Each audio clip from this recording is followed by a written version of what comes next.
Welcome everybody to this 8th and final episode of the Religion and Art Forum. If you haven't been before, my name is Mark Dean. I'm one of the co-curators, shall we say, of co-organizers of this forum, along with my colleague Nina Danino, who will be, who's waving now, and also will be introducing the third and fourth speakers tonight, and also giving us a little bit of news about some future events that you might be interested in next year. At the end of this session, Nina will be able to tell you a little bit about our plans. First, we have 4 exciting speakers tonight. I think the way Zoom is set up now is you have to click that you're okay for the session to be recorded. But just in case you didn't notice that, please do be aware that this is recorded, and we do post the recordings on our on YouTube and embed them in our website. So if you'd rather not be recorded, please take that into account. Thank you. So the way it works, if you haven't been before, actually, could I just say, if you have been before, thanks for coming back. And if anyone's been here for all of them, please consider yourself awarded a Medal of Honor. We do appreciate you coming back. If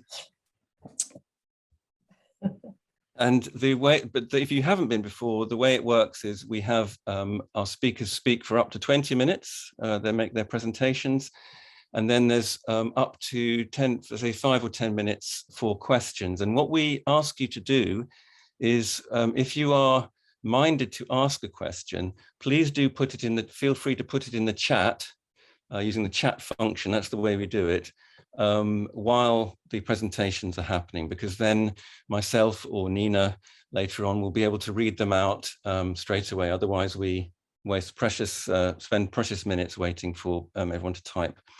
And it also gives the presenters a little chance to think about it as well. So please feel free to do that.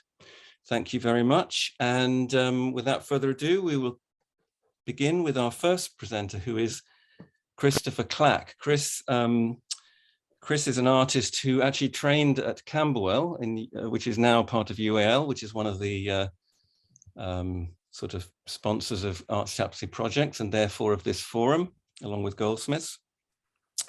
But he's been working as an artist for many years. And he says, if I can quote, "I've been making images for as long as I can remember. And for as long as I can remember, there's always been an element of religious imagery or content in the work I've produced. Why this should be, I do not really know. What I do know is that the connection between religion and art is for me a profound one that I think has implications for the way we think about religion as well as art." So in a way, Chris has been, I'm very much looking forward to hearing Chris's presentation, because in a way he's kind of a pioneer in what Nina was trying to do in her symposium and what we've been trying to do in this forum. And in fact, Chris started a website called Modern Religious Art because he thought it would be about the most unpopular thing he could do. So I'm very much looking forward to hearing Chris, and I'll hand over to you now, Chris. Thank you very much. Hello. Trying to get my image to come up. Can you hear me? Yes. Oh, good. We can see you too. Great. Okay. That's good. Right. Well, what am I going to do? I'm going to show a lot of images of work which stretches over a number of years, up to stuff which is fairly recent. And I think my main idea really is to try and explain in some way why I started on this modern religious art thing. So I'm going to sort of go back quite a way. So I'll start with my PowerPoint. Can you see this? No. We can see it. Oh, you can. You just need to make the presentation full screen.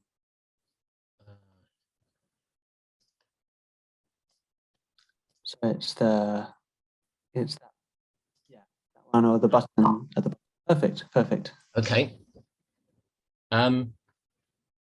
So I should probably say I'm not really a church-going person or a Christian. My family background was, my mother was Irish Catholic, but she wasn't practicing Catholic. But there was a fair amount of sort of religious imagery around within family households, you know, my mother's family. And I can remember as a child finding this quite interesting, but finding the church going thing quite sort of terrifying, really. I mean, I kept away from it even as a child. But I did find the imagery quite fascinating. And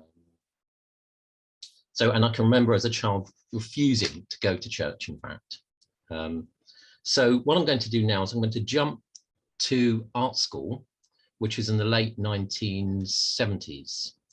And in Camberwell at the time, we were taught a very particular way of drawing, which I sort of called dot dash, which was a sort of blend of Ewan Uglow, post-impressionism, and Giacometti, as I sort of recall it.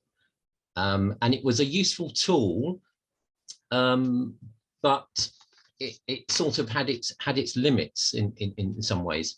So I started using this tool I had to draw with, and I was working in these fairly cluttered but spacious studios of Camberwell Art School.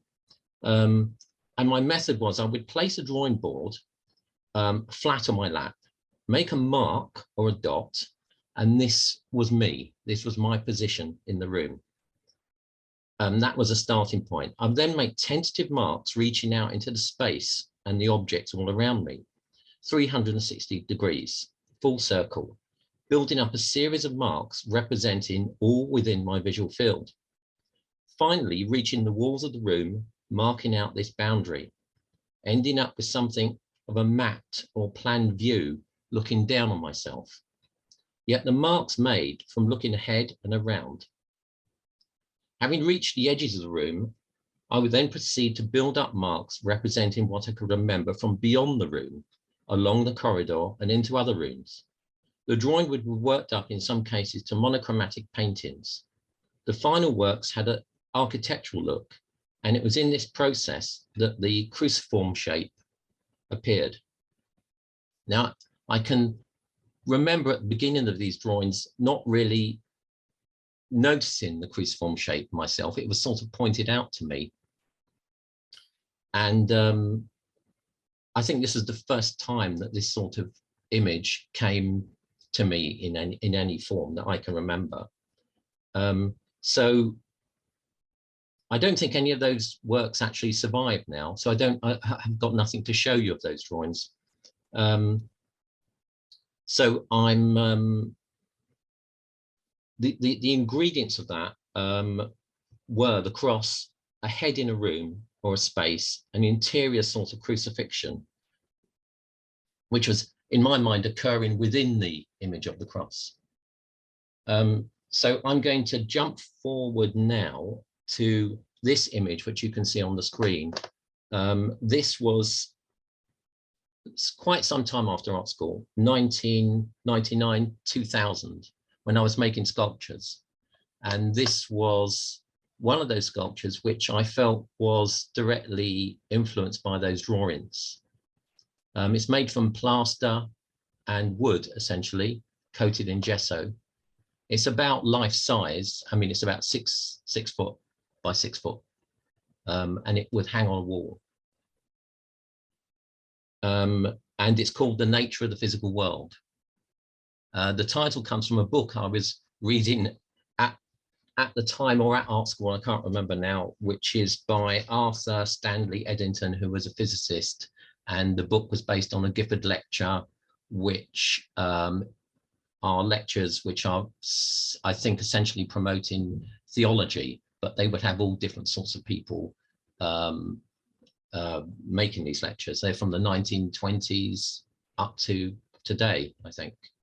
The nature of the physical world, so it was by a physicist, but it had a slightly mystical aspect to the writing. So now I have two drawings which I'm flicking between here, which are related to those earlier drawings in a sense. They're more closely related to the sculpture. These are pen and ink drawings on paper, and they are the closest I've got to the drawings I was talking about. I mean, they're not really like them, but it's as closest I've got. They are close to the sculptures. And there's this one here. So they do have this architectural sort of look.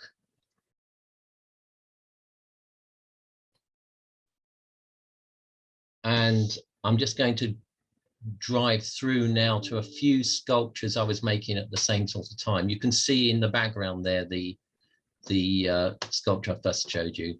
This is another one, maybe 3-4 foot high, again made from plaster. Again, this one, plaster and wood,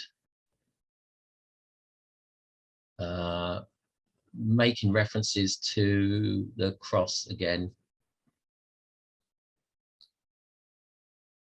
Another view, another outstretched arm, which to me was again taken from the crucifixion imagery. I was making plaster reliefs at the time as well, making things which looked a bit like fossils. This one I called Adam, which is meant to look like a brain and a weapon.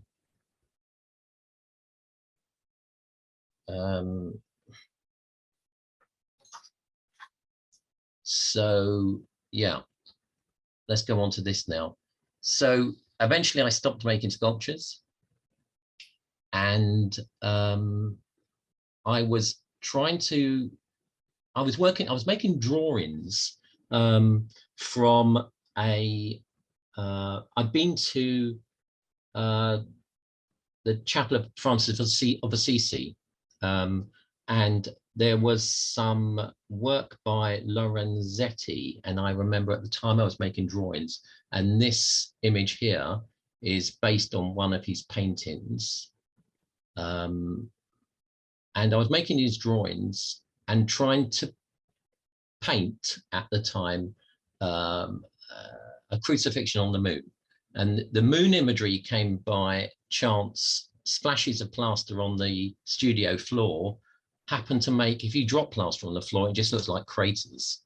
And as I was making crucifixion images at the time, I just put the two things together. So we ended up with a crucifixion on the moon. But I couldn't paint it. I'm a terrible, I mean, I just can't paint. But so someone said to me, why don't you try using a computer?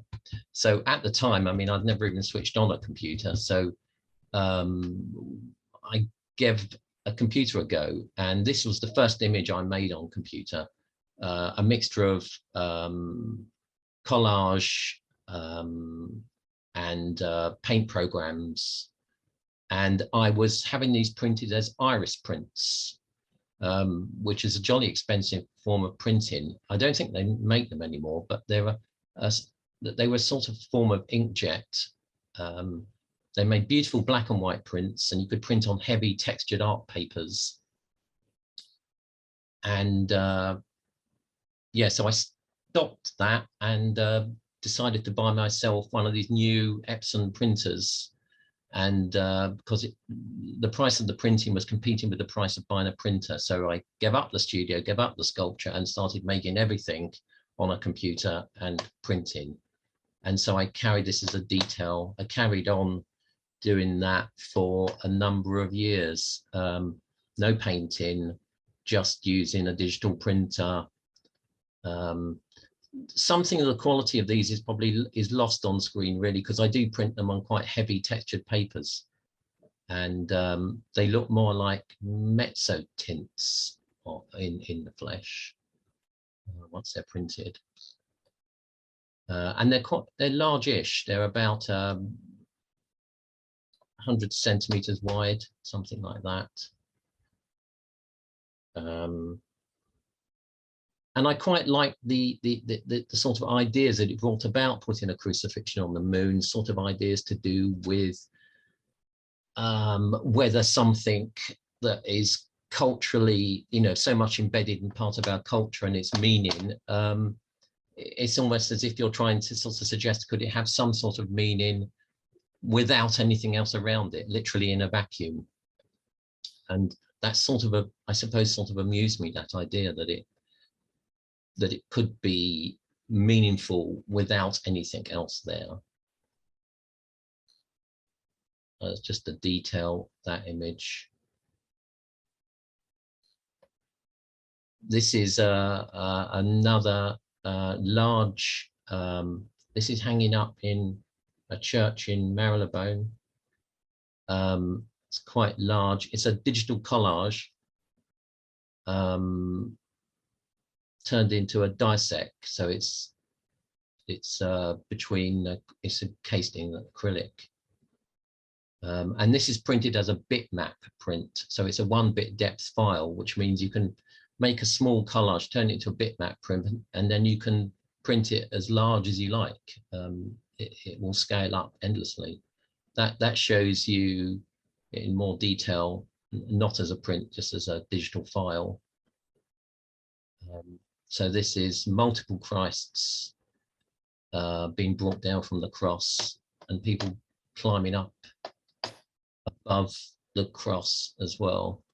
Again on the moon. I liked the idea that that the image of the crucifixion has been a device for artists to play with for centuries and make elaborate versions of. And I just thought it would be sort of crazy to do something like this, which is like a very elaborate, crazy version of a crucifixion. And that's a detail showing it as the bitmap. So up close, you basically see these dots.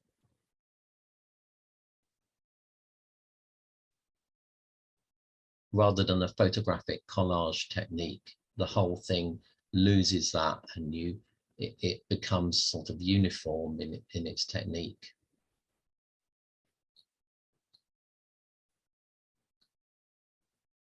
I was making also various landscapes, desolate, empty landscapes based on lunar landscapes with crucifixion imagery hidden away in there.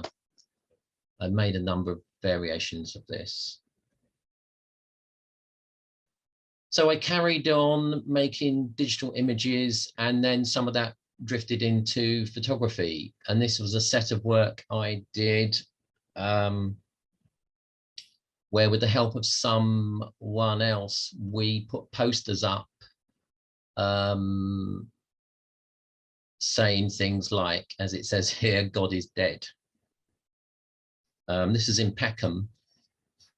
So I did a God is dead, there is no such thing as God, and God does not exist.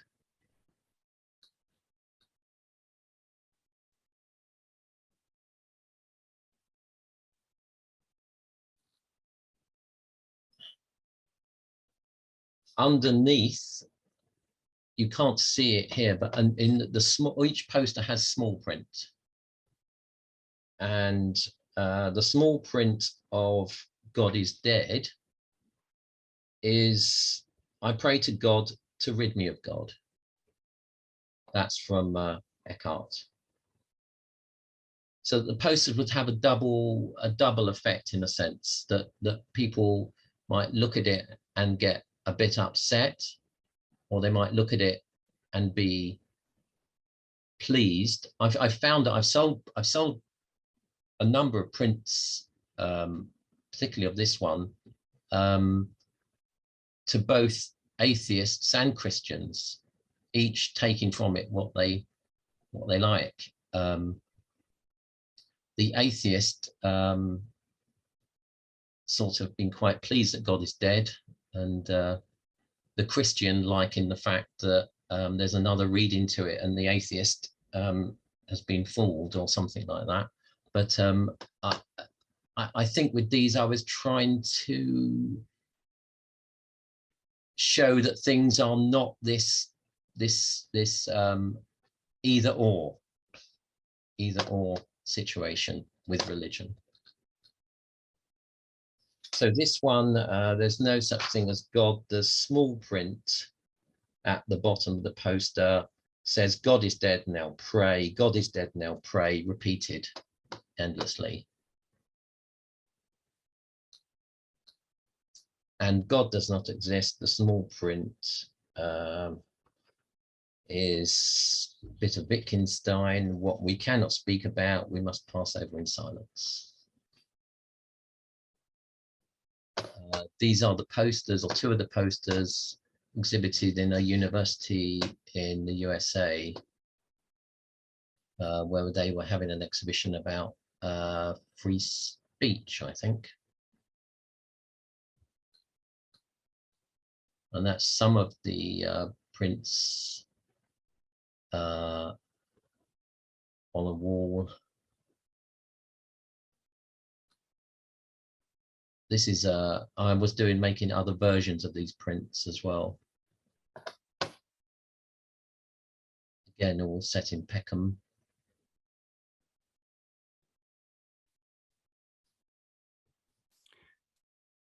Chris, you ask me to give you a heads yes. up when you're approaching 20 minutes? I'm just doing that now. Thanks. So how long have I got? A couple of minutes? Yeah, that'd be fine. Okay. This is a different series of work called Digital Prints based on the Song of Solomon, where I took the idea from our dogs mating in the garden, and produced a series of works combining the images of the mating and the Song of Solomon. I'm going to flash through those. These are all printed on film and using spray paint and mixed media. Digital print on film. These are all now mixed media prints on film, paint, and digital print combined.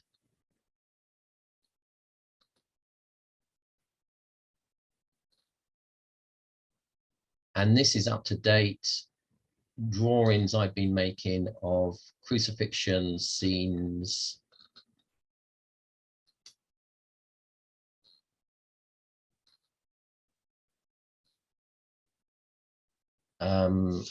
just before I finish, I'd just like to this image shows Jesus rising from the tomb reading Karl Marx. This shows, and it has a rather long title, Jesus and the disciples are in trouble. It's the Sabbath and they've been munching on wheat as they walk through a field. Jesus shows the Pharisees a copy of the Critique of Hegel's Philosophy of Right by Karl Marx and quotes from it. Man does not exist because of the law, but rather the law exists for the good of man. They are quite surprised at this, and so is Jesus.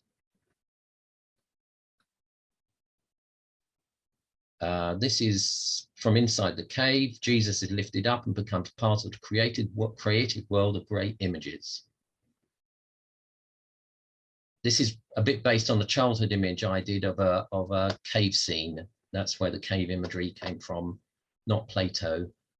It was a childhood image of cavemen in a cave.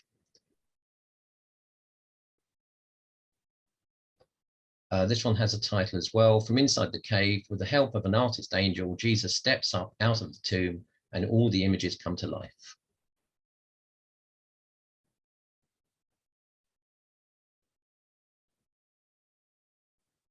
That's it. Sorry, I got the timing completely wrong on that. No, that's fine, Chris. Thank you so much. So I invite everybody to please put any questions or indeed comments you would like to offer in the chat, and I'll read them out. And while we're waiting for that, I'll thank you again, Chris, and perhaps ask you a question myself, if I may. Yeah. Actually, I'm tempted to ask you about what maybe seem a return to your to the kind of drawings that you made when you were younger, but I will leave that to someone else to ask. And I would like to ask you, given your long-standing kind of antipathy to being in a church. Oh yes. What can you say about exhibiting your work in a church or churches? As you showed us, there was one in Marylebone Church there, and Yes. I'm pretty sure you've shown elsewhere in other churches as well. Can you tell us a little something about that experience and what it maybe does to the work? What it does to it? Well, the main thing it does is it gets people to look at it. I mean, I think that was the main reason for showing in churches, really, was there were opportunities to show in churches, largely because of the subject matter of the work. So the situations arose in which I could show. I think I would gladly have shown them in a gallery if the situation arose. So I don't think I was specifically aiming for churches. I mean, they're nice places to show work. Although they've got their practical problems. But no, I mean, I don't really specifically aim to show in churches, just the opportunities arose to show in churches. I'm not sure if that answered your question. I could follow it up, but I've got some other questions coming in from other people, which I will read out to you. Well, Erica Winstone has said, really enjoyed your talk and especially the recent drawings. Matabo Barse, I hope I've pronounced that correctly. I was wondering if the artist could maybe please share a bit on the Nothing Dies poster behind him. So that's the poster that's behind you at the moment in real life, right. Chris. Yeah, well, it's one of a number of images I made using the words "nothing dies" and "death is certain." In fact, you may not be able to see the words "death is certain" are there as well, but they're slightly more faded than the "nothing dies." And Nothing Dies came from the cover of a book by someone who I can't remember now, but it was a book that my father-in-law owned, and about someone who believed that nothing dies. But I just like the cover. Again, I suppose Nothing Dies and Death is Certain. That's the point, really, is the combination of those two elements. Again, treading this line between that it has to be one thing or the other. That really things are not as clear cut as that. That you can hold two contradictory ideas in your head at the same time.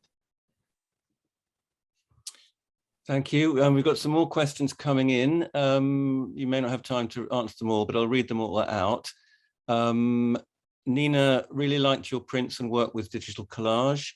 Oh, actually, I read out from Erica, but she's added a question. Can you say why Peckham is a site quite often for the work? Sasha Lee, the crucifix seems to be a lifelong obsession for you. How has your relationship with it changed over time? Does it have a different meaning for you now? Pauline Wood asks, the use of Jesus/God imbues your work with their power. And she questions there. Do you ever make work out of relation to Christian imagery? And if so, does it feel less powerful to you as the maker? So I didn't get that. She means out that is not related to Christian imagery. I think she must. Oh, I see. That. And Matabo said, thank you so much for answering their question. So Chris, we don't have a lot of time, but if you'd like to pick any elements that you've just heard, please feel free. Peckham is fascinating because you can walk at least, I mean, I haven't done that recently, but at the time when I was making those works, you would walk down Peckham and there would be preachers. And they would have banners and they would be preaching the gospel and doing their thing. And it seemed to me to be a sort of focal point for that. And so I thought that those sort of posters in Peckham would be effective. It seemed to be, yeah, a place to show your wares in a sense and preach the whatever. Yeah. Thanks. Actually, that's a very nice. We'll need to leave it there, I'm afraid. But yep. That's actually a very nice little localization because although we are online, you know, this forum grew out of a symposium that would have been actually in real life at Goldsmiths, just down the in New Cross, just down the road from Peckham. So that was a nice little situation there. There's a comment from Kate Pickering also. We will share all these comments with you, Chris, and I think you do have a website that people can contact you on. Is that correct? I don't at the moment. No. Oh, okay. Well, if anyone would like to, Nina and I are happy to be a conduit. So if anyone would like to continue the conversation, yeah, they can come. I mean, Facebook or yeah. Thank you so much, and sorry to have to cut these questions off, but it is a good reminder to people. So please do put your questions in the chat sooner rather than later, because then we'll have more time for the presenters to consider them. Thank you so much, Chris. We do have to move on. Apologies. Our next, I'm just going to put it back to gallery view so I can see everybody. Here we are. Our next presenter is Dr. Yorella Andrews, who's a reader in the Visual Cultures Department at Goldsmiths. Having trained as a fine artist, worked in video production, and then retrained as an art theorist, her work focuses on the relations between philosophical inquiry, the image world, and art practice. She has published a number of books showing off a philosophy of image, The Question of Painting, Rethinking Thought with Merleau-Ponty, and How to Turn Around Trouble, Aesthetic Strategies for Situational Change is due to be published, and we will await that with alacrity, as indeed we do your presentation, Yorella. So I will hand over to you now. Thank you so much.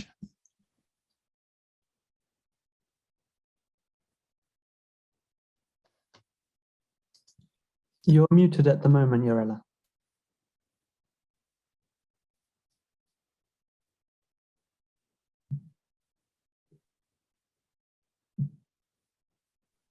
Thank you so much. I was rushing too much to share my screen.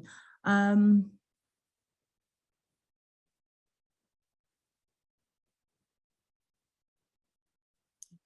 Is this, how is it looking for you? Because for me, it's in. Looks good. It's looking fine. It's sort of side by side. Okay, that's great.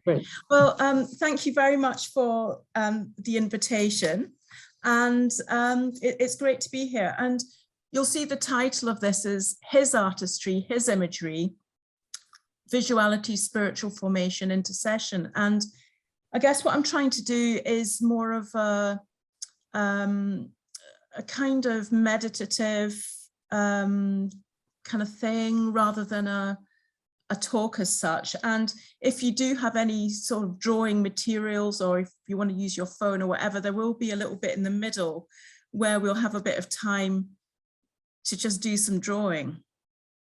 So the image that I'm beginning with is this extraordinary, I think it's an extraordinary image of the heart, of the human heart inhabited. And it's an image that I'd never seen before. I first found it in this book that I was reading. It's called The Forge of Vision by David Morgan.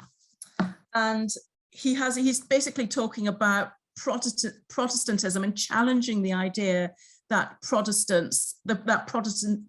even say the word, Protestantism is very fundamentally anti-visual, and he starts talking about all the ways in which the visual play a part. But in one of the chapters about this idea of the visual word, he's drawing relationships between Catholic and Protestant imagery. And so this is part of a Catholic body of work from the Counter-Reformation period, so the Baroque period, when Catholicism is very much kind of rethinking and representing itself visually. And I think in particular, really producing images that have to do with activating the whole being in worship and having a very sort of rich and incarnated understanding of the Word of God made flesh. So this is an image where we see Christ as a young boy. And what he's doing is painting an image almost, and if you look at his expression, he's quickly looking over his shoulder as if he's going to get caught out in a minute, you know, as if he's thinking, well, is anyone around? Am I going to get caught? Almost as if he's a bit of a graffiti artist or something, I think. And he's painting these scenes on the wall of this human heart. And one of the reasons that I am really taken by this image is for the way in which it seems to reposition us in a very interesting way. It sort of repositions us as his studio.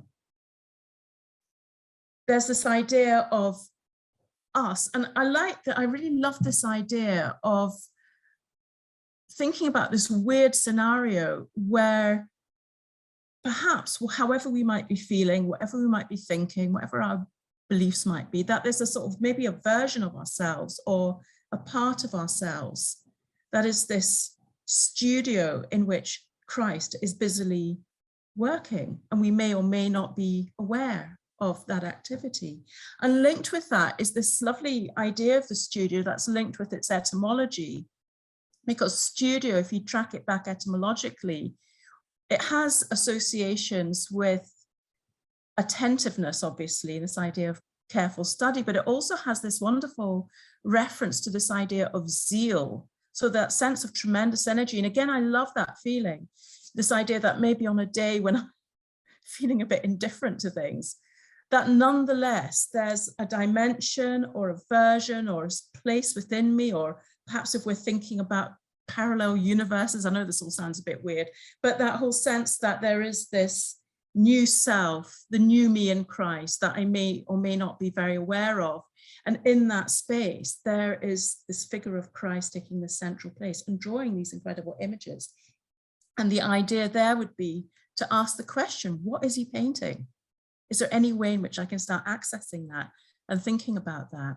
And that's really what I wanted to think about today, this idea of visuality and spiritual formation, and thinking about it in a very kind of practical way. And a few further notes about the image. It comes from this book called Fortezza Reale del Cuori Umani. And it's this idea of the fortress of the human heart.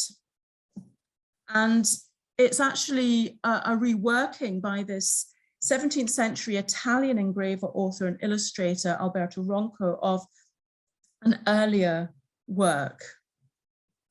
And just again, to give you a sense of what's going on here, it's a kind of visual narrative that tells the story of Jesus coming into the human heart. So first knocking and trying to get into the human heart, and then entering and going through a whole series of procedures.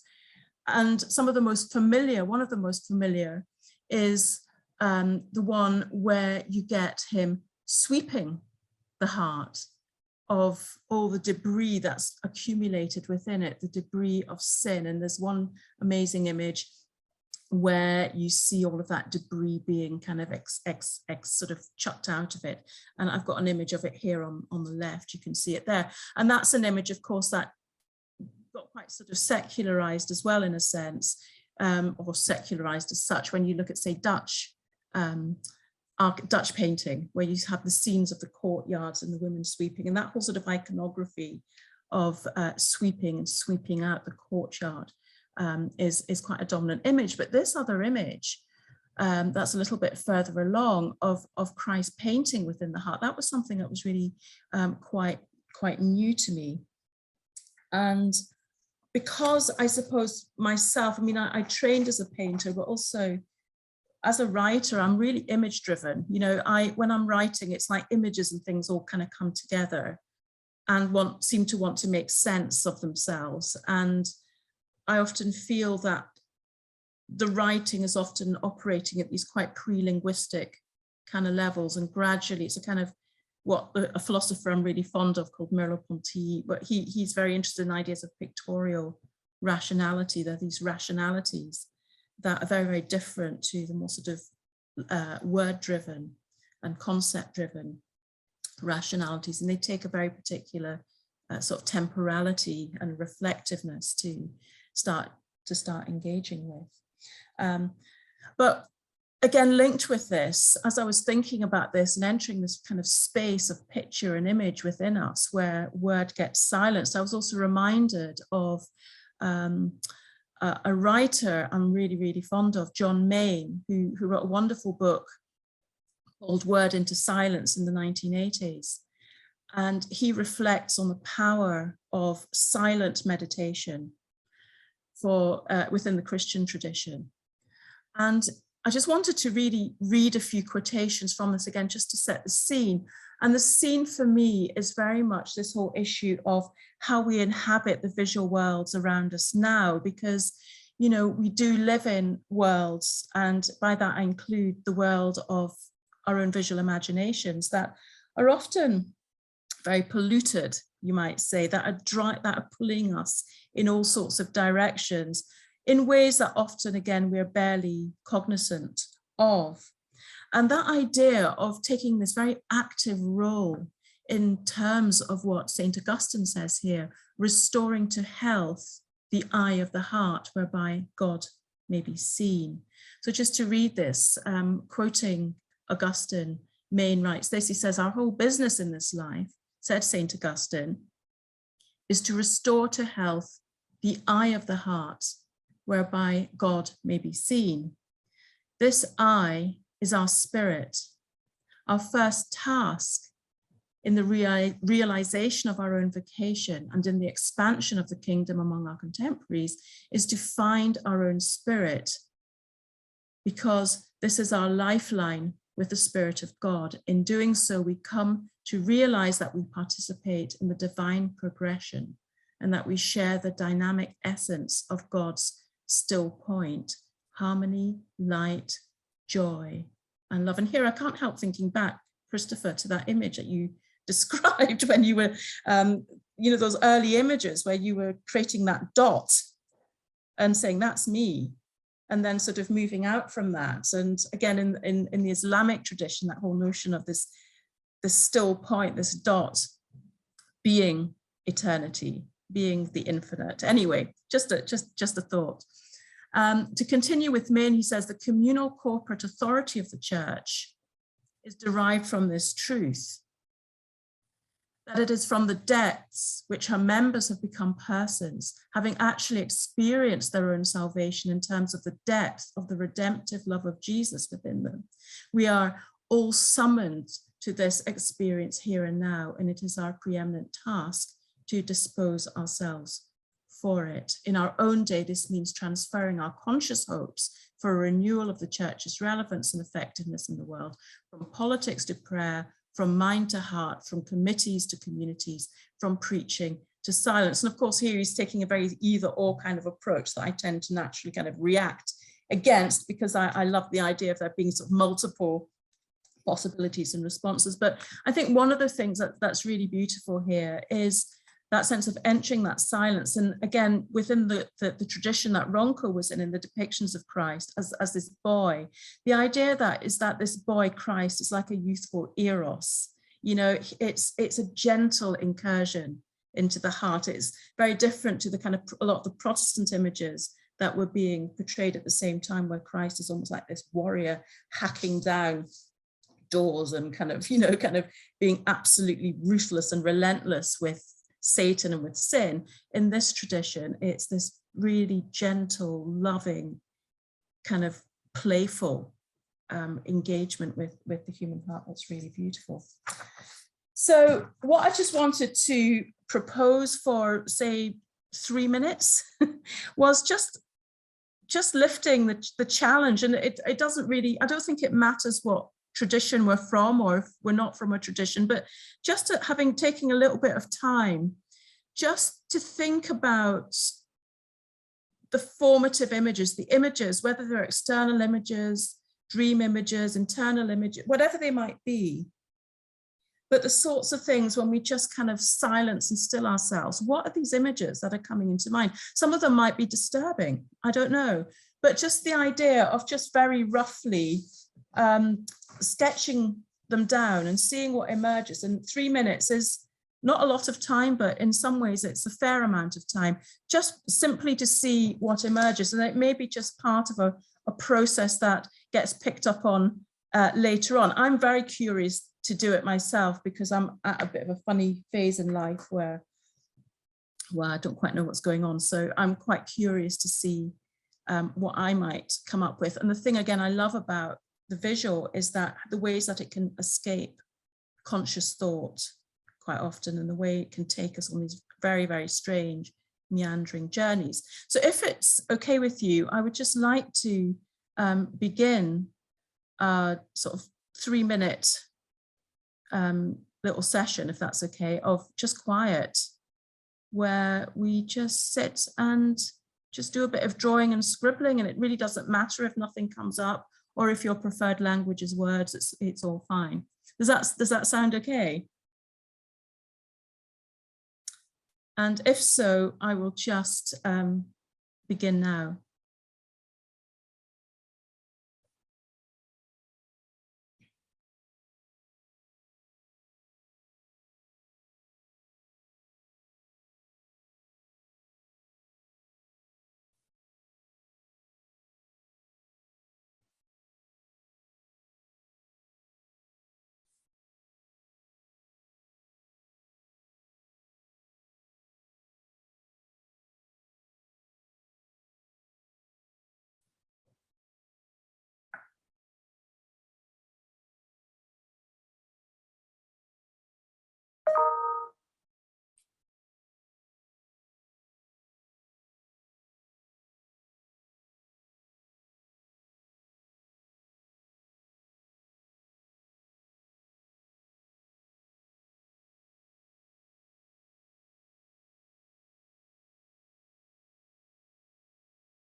So the 3 minutes are up, and some of you might have some things to say about it in the question and answer time afterwards. I know I was really surprised by what I drew, because I drew an image in my mind that had been very familiar to me. Immediately I drew it from an utterly different perspective, and something solid became liquid and all sorts of things. Very, very interesting. So I'm quite pleased I took the effort.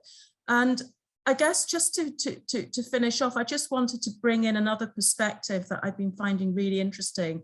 And again, it's the idea of visual intercession, because I'm really interested in this whole idea of these, as Mark said, this idea of these aesthetic strategies for trying to find roots through trouble. And the idea again that these sites of trouble reveal their own answers. You know, it's by digging into the trouble and getting entangled and staying long enough to look that, you know, some possibilities might be found that are very specific to those particular sites. And similarly, thinking about, you know, that the images around us that are constantly addressing us, they may be images that we feel are feeding us, or they may be really troubling images. And again, what do we do with those?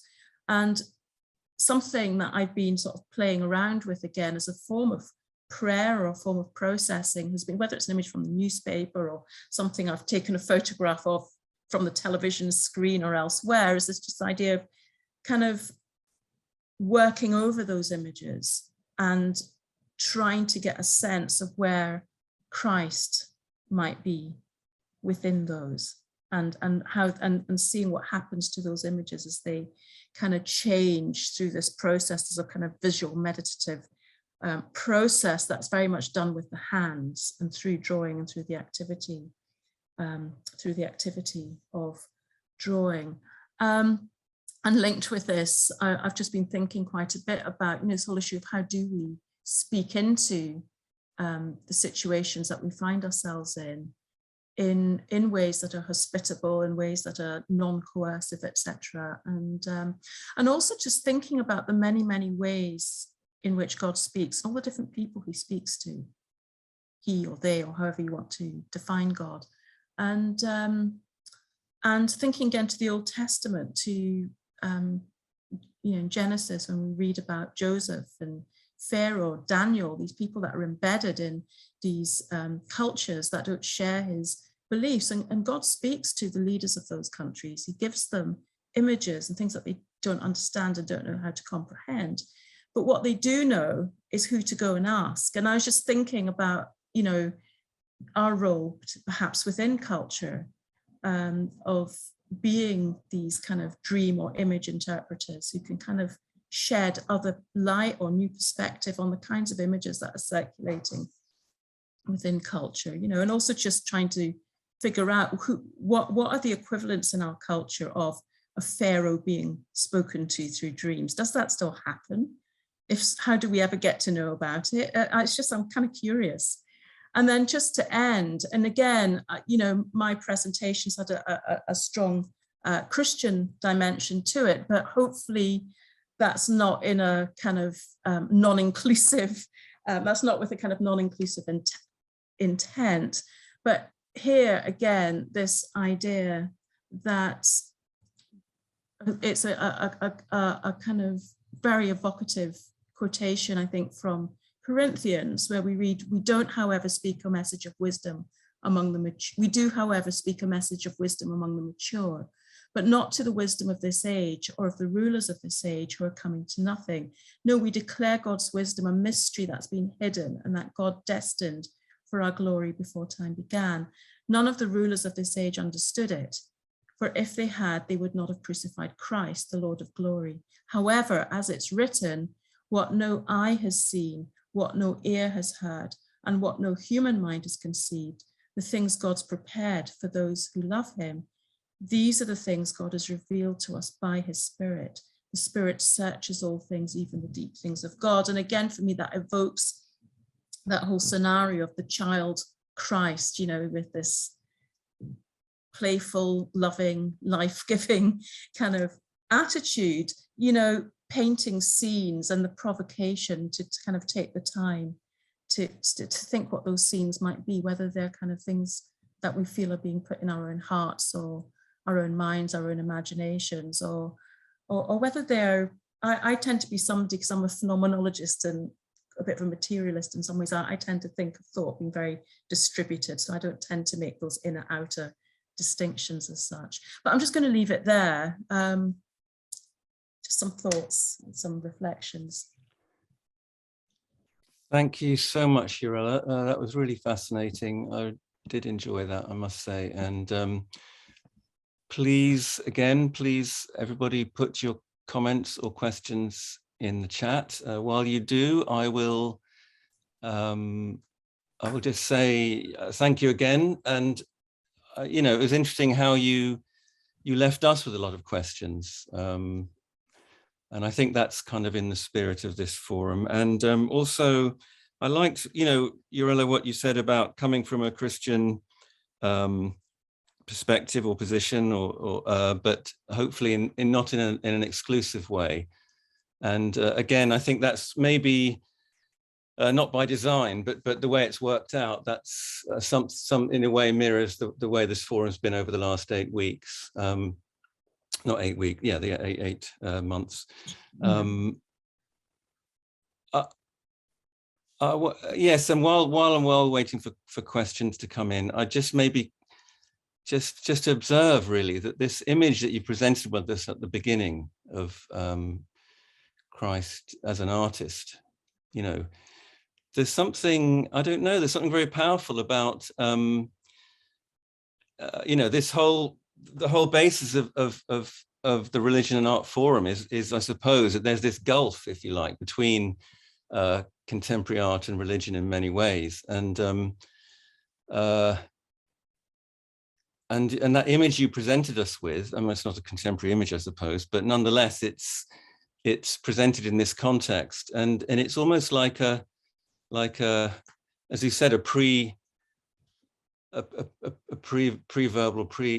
pre-literate answer to that question, if you like. Of course, it doesn't answer the question, but it kind of presents us with this image that we can identify with. And again, I'm mindful that you know, in the Islamic and to a great extent Jewish tradition, you know, representations like that are problematic. But I'm also remembering Farouk Yahia, who presented in one of our previous forums, you know, did show us many examples of figurative imagery within Islam. So, so yeah, thank you so much for that. I can't see any questions. I can't, but oh, here we go. Great. Cully, thanks, Urella. This is fascinating, refreshing approach to the impact of our visual output as artists. The reference to Daniel and how images and dreams were so much part of the messaging. But it runs out. Cully, if you wanted to add something, please do. In the meantime, I'll read out Alan Bully.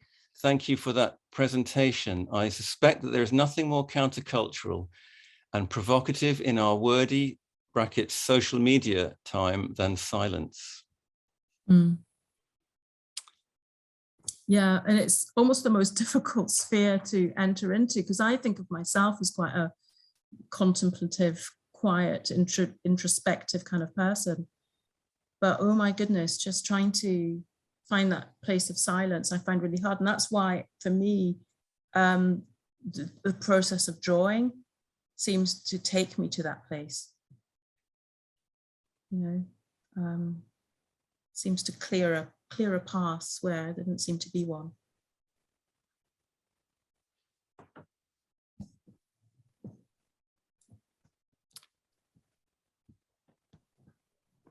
Would you like to say anything more about what you drew? I'm not to pry or anything, but well, I could. It kind of relates in a way to the question of, do I stay or do I go? And it was several years ago. I was just sort of contemplating the work situation, and thinking, you know, I wasn't sure of I'd finished some major roles and I was not sure what to do next there, or if there was anything next. And suddenly one day, as I was thinking about it, I had an image of the corridor, the visual cultures corridor, where I work. This was quite a while before COVID. It's about 4 years ago, but I saw it kind of during the day, but completely empty. All the doors were locked. There was no one in it. There was this eerie silence. But as I looked, I felt I could see something glittering near the floor. I was thinking, oh, what is that? You know, and I realized it was like a little molecular structure. And what I felt from that was that it wasn't time to go. I felt that everything seemed as though it was possibilities were closing down, but I had a feeling that God was doing something, but it was almost invisible and it was really close to the ground. You know, you really have to look down and look very close to begin to see it. And you could only see it by some of its little glittering effects. And that image kept me at Goldsmiths. You know, it kept me there thinking, okay, what's happening? And I've been sort of staying with this image. And of course, when COVID happened, I just thought that corridor, that's the COVID corridor, my goodness. And it's been a really formative image for me. And at certain points, at some point, I suddenly started seeing it much closer by and getting this feeling that I could see sort of more detail. And then just now, I just found myself approaching it from a completely different angle, at right angles to the way I'd seen it before. Before I'd seen it down this long avenue, now down the long corridor, now I was sort of directly, and I find that quite interesting, because what seemed then like a closed door, and this is possibly influenced by some of Christopher's images that I've just been looking at, that it seemed to be entering into this sort of sense of a kind of outer space, but again, very unlabeled and, you know. So for me, it's been incredibly instructive in terms of feeling a bit more hopeful about what might happen next. Well, thank you. And that's, you know, we can all do with a bit of hope at this moment. And I think maybe, yeah, we'll probably need to move on. And apologies if any, I don't know if I've got a delay on my chat, because Margarita Smith said, thank you so much, Urella. Would you be willing to share what you drew in those 3 minutes? So maybe that's a bit delayed. Anyway, you did that. So thank you so much for that. Donna Matthews, lovely, Urella. Oh, okay. Yes, of course. Beg your pardon. Of course, sharing means to show, doesn't it? Yes. Sorry, silly me. Word-centric there. Donna Matthews, lovely, Urella. Thought-provoking, still sketching the blueprint inside the kernel. Donna Ford, that was very rich and really resonates with some of my own thoughts at the moment. Powerful to recall my earliest thoughts and images of God. Alison, thank you. Nina, thank you.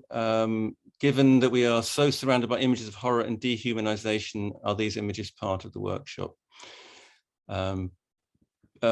Pauline Wood, reminding us today is the feast of St. Lucy, patron saint of eyes. Yeah. And Santa Lucia. And Alison, thank you. I feel inspired, and some things have been made clearer in my life. Nice result there. Okay. Lovely. And a question here from Sarah White, just wondering about the symbolism of the flowers surrounding the heart. If you're able to just answer very quickly, that would be great. As you look through the sequence of images, you know, when Christ first comes into the heart and tries to sweep it out, all the leaves, everything's wilted and is drooping. And as he does this work, you know, the plant revives. So the plant, again, is another sort of analog to us and to our lives, and this metaphor of us as a plant. So it sort of just, you know, rejuvenates and stands tall and stretches out and becomes fruitful. Yeah. Thank you so much, Urella, and everybody for the questions you've asked. Apologies we weren't able to spend more time on them. I'm now going to hand over to my colleague Nina, who will introduce our next speaker. Thank you. Nina, you're muted at the moment. Yeah. Thank you. Thank you, Mark, and thank you, Urella, and to Christopher. So beautiful presentations. I'd like to introduce Natalie Bell, who is a film artist and writer. So Natalia? Natalia, sorry. She has featured in festivals and in venues such as the Imperial War Museum and the BFI. And she has an up-and-coming article titled Negative Apotheosis, George Bataille and the Semiotics of Sacrifice, which will feature in the Morphe Arts stand-in journal. Thank you, Natalia. Great. Thank you, Nina, and Yarella. Thank you. That was really an encouraging presentation. So yeah, hello, everyone. Thank you for having me here. It's a pleasure to be here. Yeah, so I'll be presenting works in progress film project. So I'll show some different independent clips and sketches so far of this project, and along with some ideas and research behind it. So yeah, the title of this project is Ziggurats, which is an overlap and conflation of the words cigarette and ziggurat, the Babylonian temple and step pyramid. So with this project, I hope to explore spiritual, religious, and existential phenomenon inherent in the act of smoking cigarettes, where smoking functions as perhaps a intensified, heightened, yet problematic form of breathing. So one might ask, yeah, why the focus on cigarettes? And of course, I'm aware of their problematic nature, yet nevertheless, I'm intrigued by the rituals and culture that form behind them, such as something as simple as having regular cigarette breaks at work that force one to stop from the busyness of day-to-day life, to step out and stop and do nothing practical for a moment, but take in a moment. And albeit problematically, perhaps to inhale a moment, arguably focusing on one's breath. And another image that initially sparked my interest in this project or connected these ideas in my mind was how a smoke from a cigarette resembled that of a burnt offering in a temple or in a ziggurat. And how often, just the inhale and exhale of a cigarette for the smoker can feel like a release, an external offering, a witnessing perhaps to an emotion or an inner world, and how that can be cathartic and an act as an offering for the smoker in that quiet moment in the burnt offering. One's hopes and supplications become almost quasi-consecrated and like a religious altar to one's pain in that personal moment of the smoker. So that was another visual reference. And again, one might ask why this focus on smoking and the spiritual. And when one usually thinks of spiritual practices concerning the focus on the breath, perhaps Eastern Buddhist traditions of breathing mindfully or mindful breathing comes to mind. So with this as a counter reference in mind, I would posit that perhaps the closest Western cultural phenomenon or equivalent of this, or counter equivalent of intentional breathing would be, smoking as a almost focused on breathing, but of course in a problematic anti-inverted type of breathing, arguably. But so of course, I would say there's a different type of focus in the breathing, but I definitely see spiritual and existential insight in just the phenomenon of smoking generally, and as it's so prevalent and what it perhaps means to us as what it means to be human, and if one believes as spiritual beings. So I'll start by playing some samples and clips from my project as a taster and introduction, as I feel film in and of itself acts as a type of breath and as a sculpture in time that swells and recedes, unfurling like a living organism. And I believe this will illustrate this better than my words could. So let me pull up video. Okay.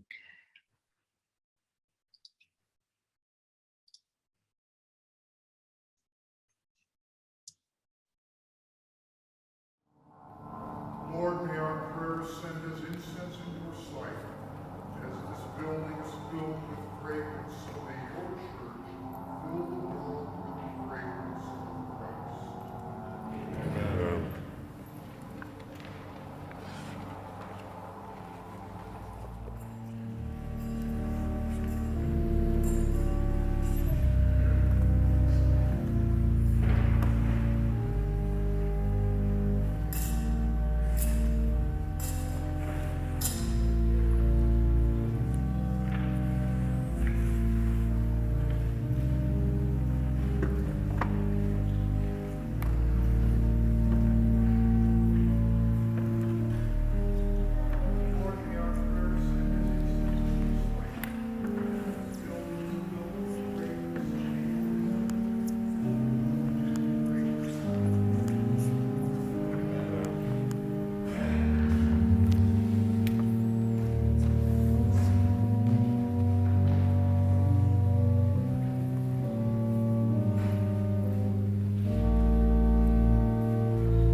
So French philosopher Luce Irangare's book called Forgetting of Air in Martin Heidegger highlights how Western philosophy has traditionally overlooked breathing.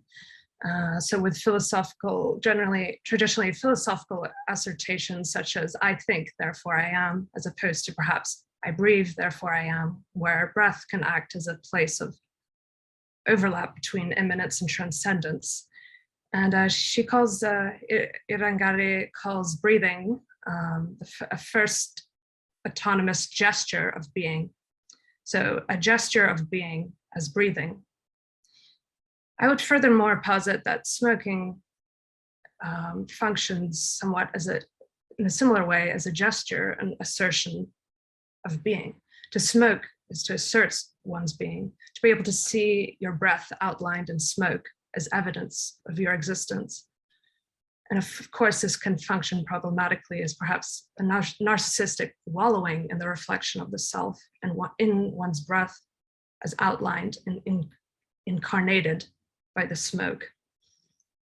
And this assertion of being and gesture of being is nowhere more apparent or heightened than in cinema, with its contentious and problematic relationship with smoke and its portrayal of smoking, where smoke animates still photographic images. And by the mere fact that the camera itself cannot directly capture the soul or the human spirit, that in and of itself, in and of themselves, by their very nature, they refuse direct representation.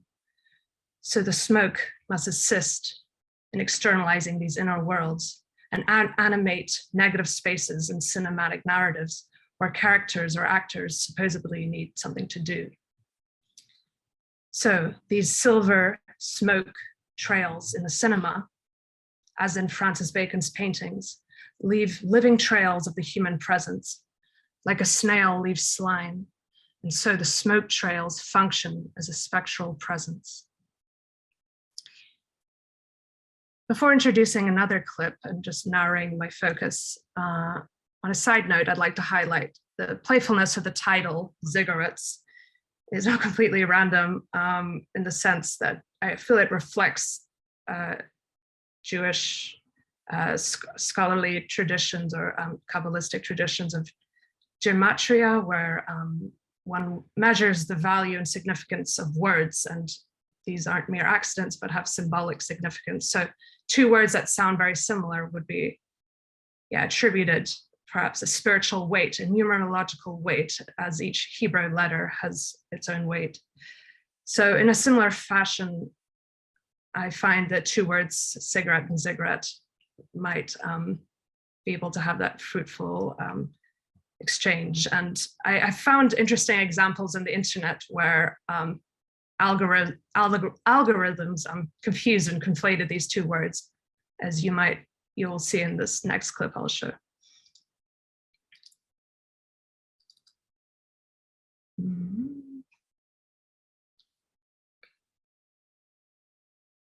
Oops.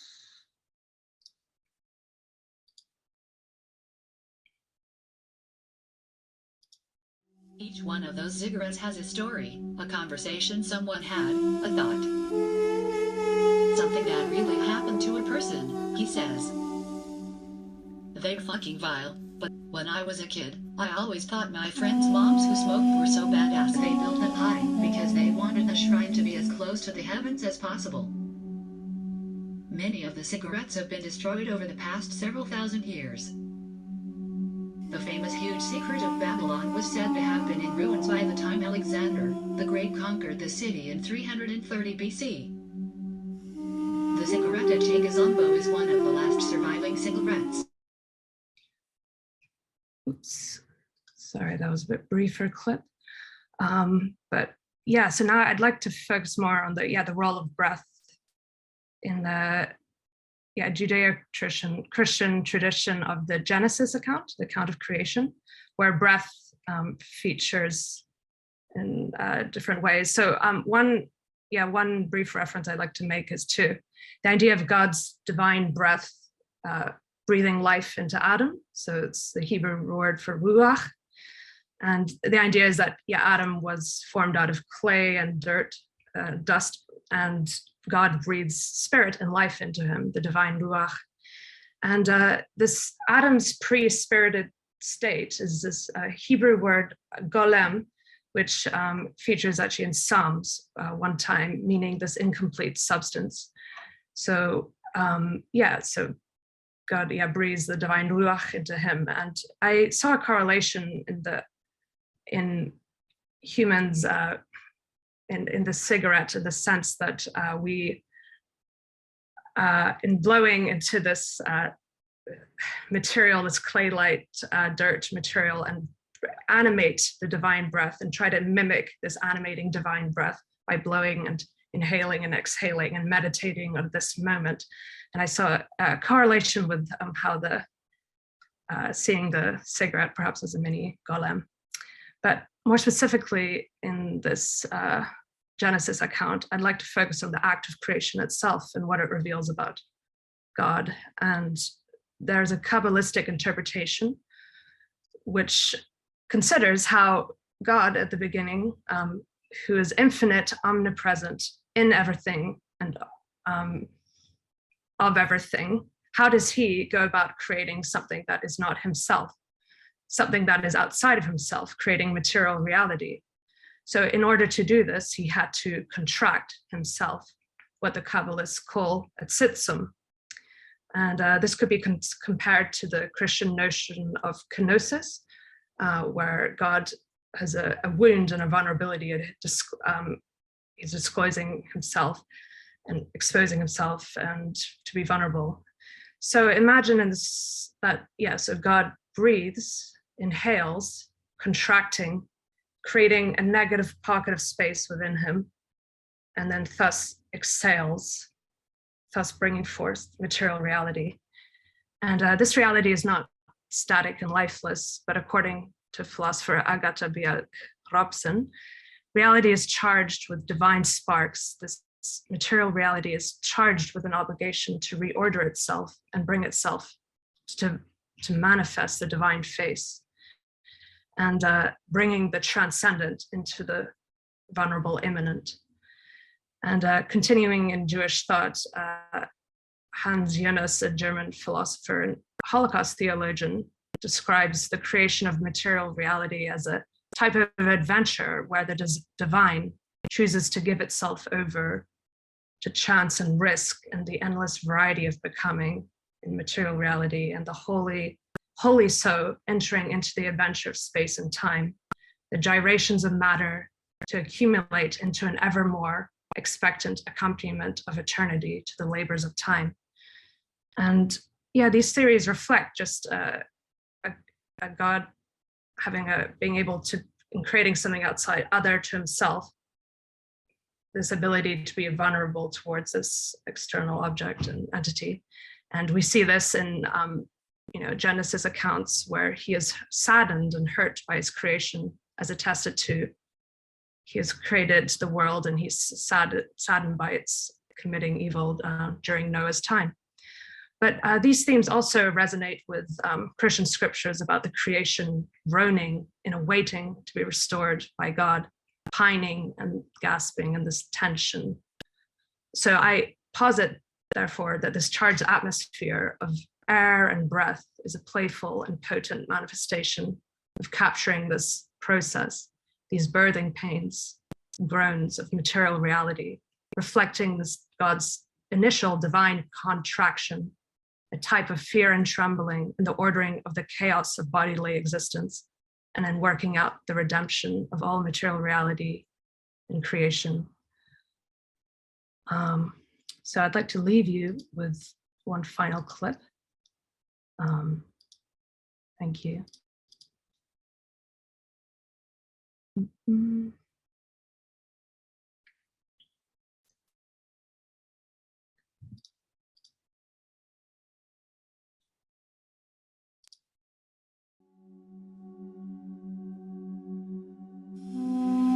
the beginning, the eternal deity was all there was everywhere, was everything, an infinite loop with no beginning or end. How does infinity create a space that is not itself?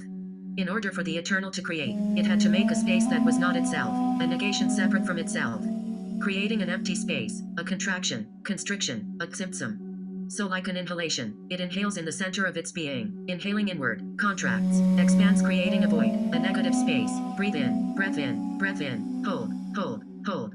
A still and empty space, the still waters of primordial chaos.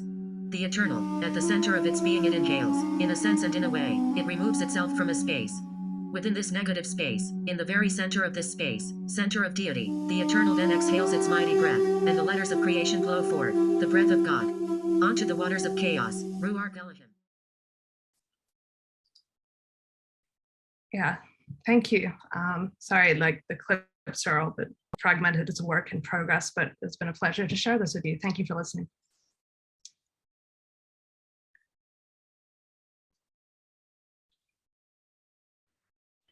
Thank you, Natalia.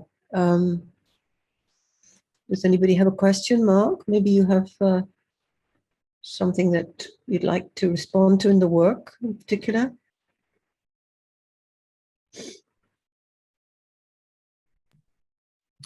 There's a question in the chat, Nina. Oh, have you always made videos or have you used other media? And another comment, absolutely amazing, Natalia. Thank you so much for sharing. I also, maybe if I can just ask about distortion in the work and, you know, the way that you combine images that create a sense of dissonance somehow, rather than distortion, something that's not quite in tune, you know, something that's creating a kind of disturbance. That's quite interesting. There's a couple of comments that I'll read out. Can you say something about the AI voice and the speed of it against the slowness of visuals? Love the work. And that's from Alison Carter. And from Sarah White, from Jack, in brackets, I like your connection with film, smoking spirituality. It is a good way of looking at the spiritual aspect of the very human world of noir, seediness, solitariness, etc. Oh, wow. Yeah, there was a lot of comments. I'll just try to formulate some thoughts. Thank you for all the comments. Yeah, just to respond, Nina, to your comment with the dissonance, if I understand correctly, I guess you're saying, yeah, I guess I do like appropriating found material and in a way turning it a bit on its head so that it's rendered a bit uncanny, and that just the mundanity of day-to-day life, one can see the, I guess, maybe spiritual implications or just the darker undertones or more, transcendent implications in them. And I guess, that's maybe what I would say about that. But yeah, I guess I do like ruminating on these, I guess these type of found material that one takes for granted, and slowing it down into this ruminative meditative space, and where you feel just the sheer wonder of existence and that the intensity behind that. You're right. I guess I do. Yeah, I do try to evoke the sense of, that's interesting to hear that it creates a troubling sensation. Maybe as a creator, I'm not, I'm not 100% aware, how people feel after they watch that. But I guess, I do think film does create that space where I can, it is a meditative space where I can really ponder my existence and see the world anew in that sense, and notice one's own breath and notice, anyway. But sorry, I could just recap maybe on the AI. Can you say something about the AI voice and then the connection, just to recap, the connecting up with the world, the human world of noir, and seediness and solitariness. And then I'm just going to read out another one by Margarita Smith. Natalia, thank you so much for this. You mentioned briefly the intersection of cigarette and ziggurat pertaining to internet algorithms. Would you mind elaborating or sharing specific examples of this you've encountered in your research? And then the first question was, have you always made videos or have you used other media? Oh, yeah. Sorry. Yeah, I guess with the algorithms, and this might answer the AI voice. I think, that was directly inspired just by, I guess I noticed the similarity in the two words, and I just thought, well, this won't do just to not explore that. Like, I do like this idea of pulling different references together and just overlapping them and seeing the new unforeseen associations. And then I noticed, oh, wow, these two entities actually have a lot of similarities. And I guess I just typed it in on Google, and I found this just one website where it was just giving you the closed captions of a documentary about cigarettes, and the computer had interpreted the word literally as cigarettes. So it was just this playful, just this entity of playing on that gematria. I guess I like the idea of bringing a contemporary resonance to that, just not just this Jewish scholarly tradition of the gematria, but how these, just questioning, is that just an accidental overlap, or is there unwittingly? And I guess to answer, I really thank you for picking up Sarah or Jack on the solitariness of the film noir world. I can't help but see such a just in these, I guess smoking and film noirs are always seen as very problematic. You see a lot of material about saying, oh, this is promoting smoking, this is bad, and I'm very conscious and sensitive to that in this presentation. But there's also just I can understand why directors do it, in the sense of you give that character that moment to have almost like this moment to just to witness an inner world, and to have that almost like a ritual or an altar or a moment to where the character can do nothing and just have that offering of just that. It's a beautiful ruminative space. And I think with this project I do want to tap into more film noirs and to pull out those small silent moments where maybe a cigarette is seen as this liminal in-between thing just to get to the next scene, but now how those moments are actually so the stuff of life, and where the uncanny and the spiritual perhaps reveal itself, or just these little exactly. There's a couple more. Oh gosh, a lot of questions. And to answer the other art forms, I think I always did use found material. I've done collages where I'll just cut up things. I've had a background in a lot of different art forms, but I think particularly just the appropriating materials I find in popular media. And I guess when watching just films and media, I just would sometimes, it wasn't merely the content within the films that put me in a state of wonder, but just the mere fact that humanity and just all its forms of, just witnessing, I guess, just being able to commune with those films. And, I wanted to reflect on the actual process of watching the films and my relationships to them. And that's why I wanted to appropriate them and meditate on them and just be in wonder by the mere fact of their existence. And and what they say about what it means to be human. Sorry, there's so many questions. Shall I read out the last two? Sure. Yeah, really thought-provoking from Yorella. Really thought-provoking. There may not be time for this, but I wondered if you could share the quote about the breath of God charged by sparks, seeing two ... form themselves into an image of the divine ? I can't quite remember. And then the one from, because I think maybe this could be the last one. And then thanks, Natalia. My mind from Kali McCulloch.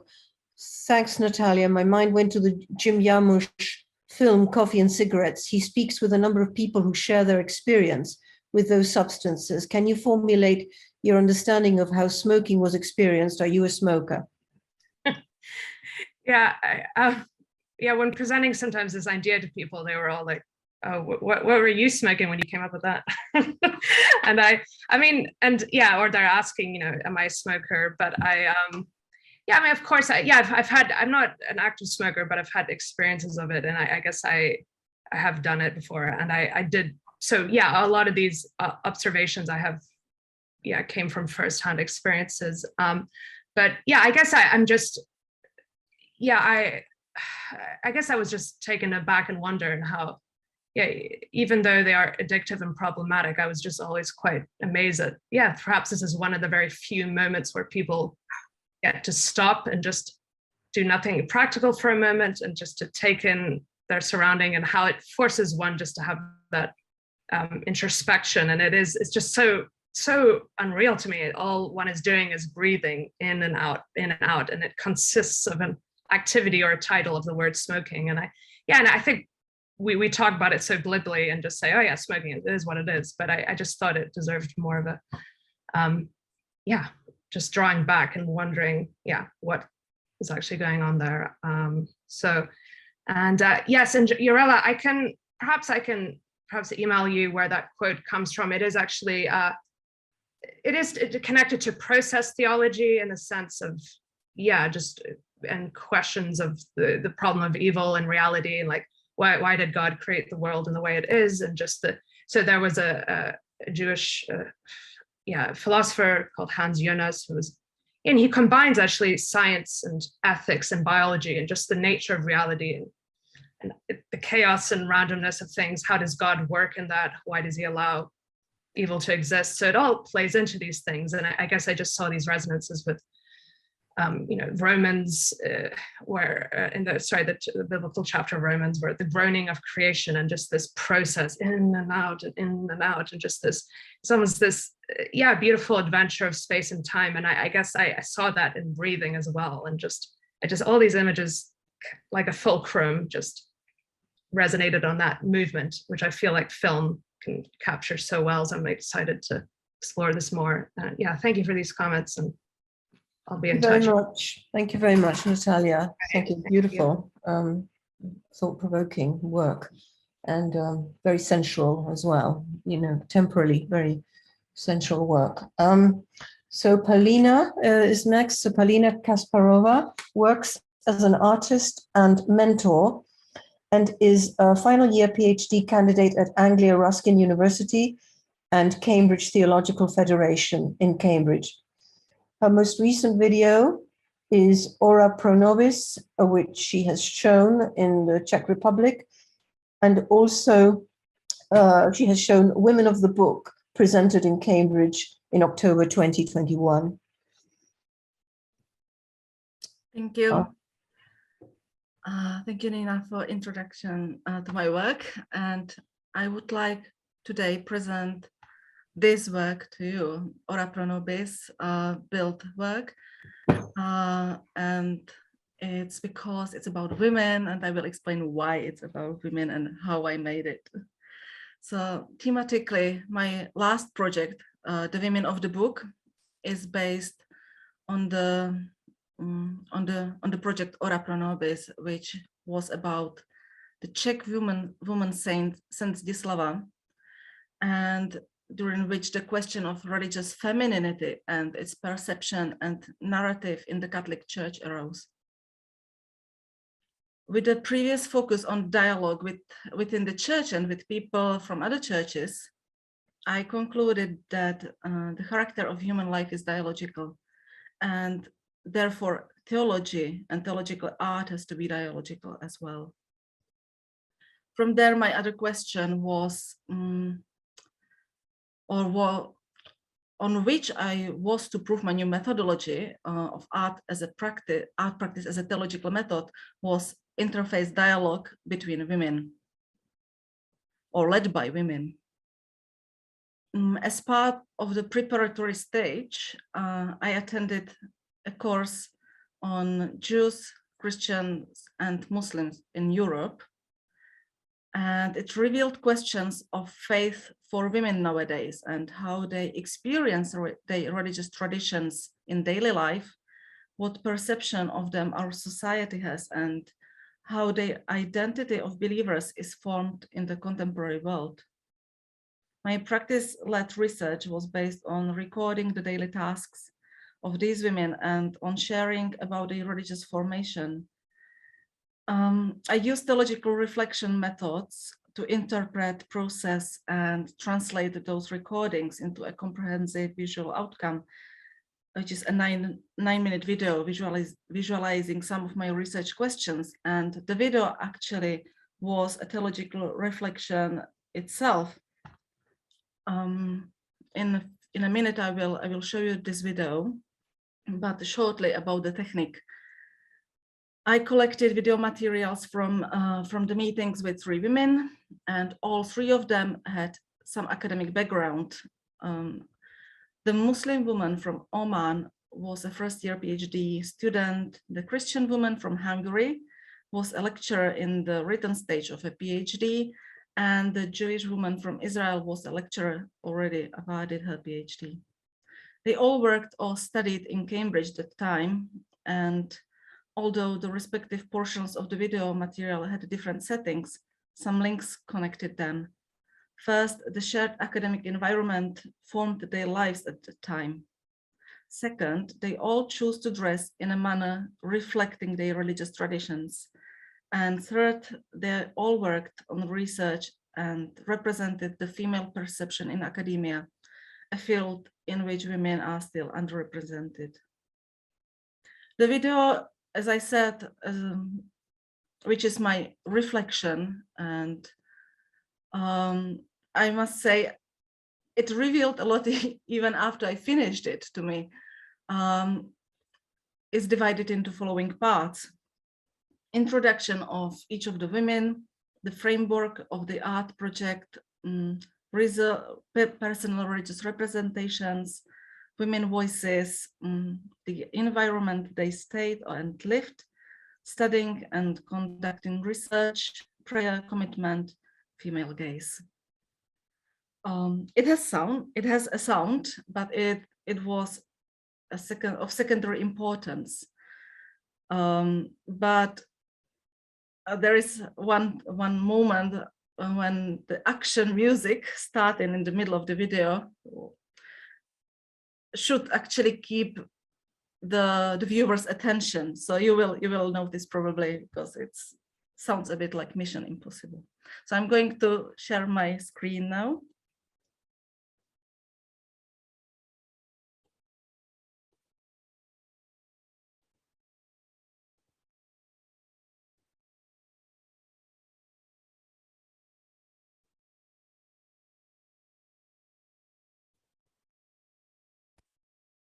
Can you see it? Yeah, I think so. Good.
Okay, so this practical preparation brought a collection of separate topics from which I selected the one regarding self-expression of female religious identity.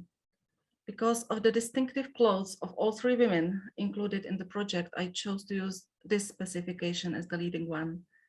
Religious clothes are a sign of religious affiliation that exists in all three Abrahamic religions. Instead of studying the topic from its historical or practical point, I used it as a symbol and link to my artistic practice. The piece of fabric demonstrated some crucial questions about female presence and understanding in the religious world, mostly represented and talked for by male leaders.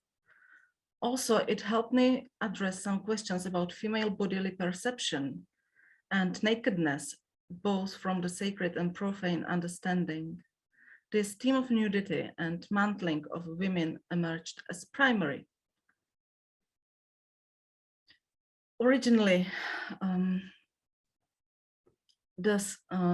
for the final presentation, which was meant to be live performance,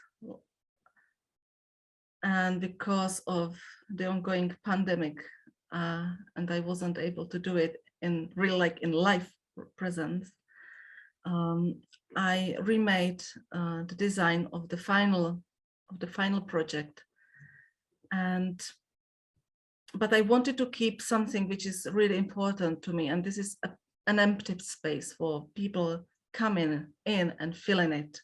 So I usually create in my work a void, this empty space, which is open for the dialogue, because as a director or narrator, I want to keep it dialogical. So instead of filming in 3 geographical areas, which I wanted to do for the scene performance, I replaced these 3 scenes with 3 elements: water, air, and earth. The constant change in the videos represent the eternal focus in which one finds oneself. Then there is a woman, a dancer. She brings the unexpected movement into the projection. In some moments, she becomes the elements themselves. Another time, she breaks them and casts shadows when she enters the scene, and sometimes she dances with the fabric, covers herself, or stretches it into space to reveal what was hidden, or what would have hidden if she didn't use herself or the fabric to become a screen or a canvas for what the projection was screened on. She reflects the light, which is invisible at times. Now I will play a second video, but without a sound, even though there is a sound, and I will finish this presentation.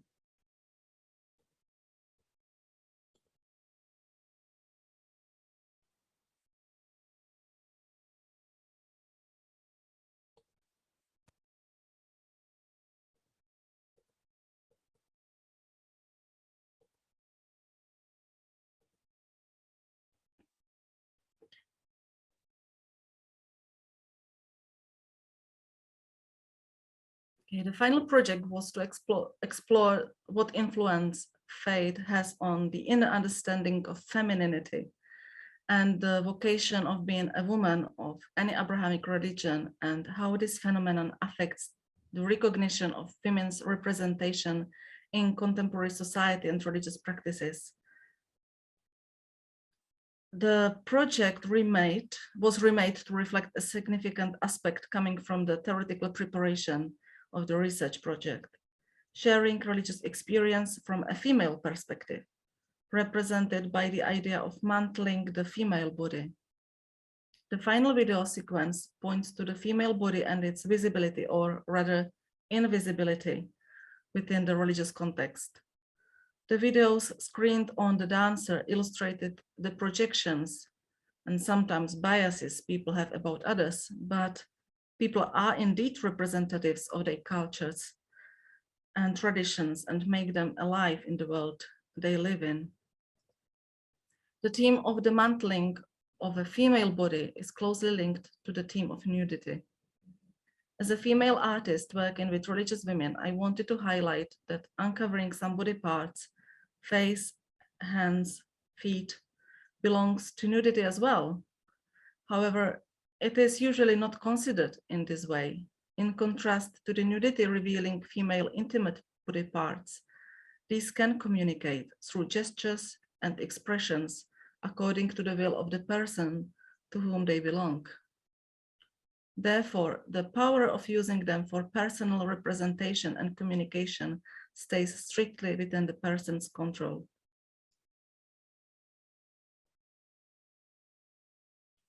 The research art project opened many questions about religious representation and women in the religious traditions in general. There have been ongoing clashes about covering some body parts by religious women in the public in Europe, which raise emotional responses, mainly regarding wearing Muslim clothes and Christian habits in professional settings and public spaces in some European countries. These types of clothes become a sign of religious oppressions for some, be it against women in Islam or the idea of the strictly civil state in some case of Christianity. But there is little discussion with the women themselves. They do not have many occasions to speak for themselves, yet they are often used to promote ideologies and ideas. Therefore, there is a crucial need to further support listening to religious women's voices in religious and civil contexts. To conclude it, I realized how European countries vary in terms of religious questions and policy, how historical and national history influence the perception of people from different cultural and religious traditions, and how these are included in the civil law in some countries. I also discovered that the notion of one state, one nation country from which I come is unique for European settings, and that my civil and religious formation from this environment influences the way I think about religious dialogue and cooperation. The application of the developed methodology in a project dealing with interfaith encounters aimed to prove that visual language has the ability to underline some aspects of dialogue that have been overlooked, namely that the internalized faith creates an unspoken form of theology that is part of the individual's identity and which uses different means of dialogue in. This unspoken spiritual life rooted in various religious traditions can be called a living theology, for which the artistic language provides a suitable platform because it does not exist within the bracketing of verbal definitions either. While working on the project concerning the daily lives of women believers, new directions regarding matters of justice and equal opportunities came to light. I followed some of them, but it is a different story. So thank you. Pavlina, sorry to interrupt. We're coming to the end of the actual series, and we won't have very much time for questions. Have you actually I have just presented? Okay, thank you. Thanks. So if we don't have very much time, but if people would like to ask any questions or make any comments, please enter them now. Yeah, really, I thought you came to the sort of crux of it, really, like almost at the end there, where you were sort of talking about visual theology. I couldn't quite work out exactly because I was like concerned about time at that point, but you said something really interesting and very rich at that point in relation to the position of women in and the position of women in relation to practicing religion within their own institutionalized sort of faith structures. Yeah. And you were relating it to something called theology of visual theology. Maybe that, I don't know, I'm not sure what I'm asking, but it was just something there that I thought, oh, that's really interesting around that. Yeah, for me, I usually call this like living theology, because Living theology. living theology, Right. because it's a way how theology changes over time, and it doesn't need definitions, you know, in every second or every minute, because simply if you live religious life or your spirituality, you live theology, and you at the same time you do the theology. So you really can't like put it just into words and keep it for that forever, like as that forever, without really implementing it into life. Yeah, that was really interesting. And also because we were seeing a kind of a reenactment of a very alive kind of tableau, you know, of like movement and motion and changes taking place. So it was very much a kind of celebration, almost like a sort of a celebration of something of being alive in the dance and so forth. So that was yeah. But were those the same women who were in the video? Oh, in the first one, well, the original project, you asked, the Ora Pro Nobis, you mean? Yeah.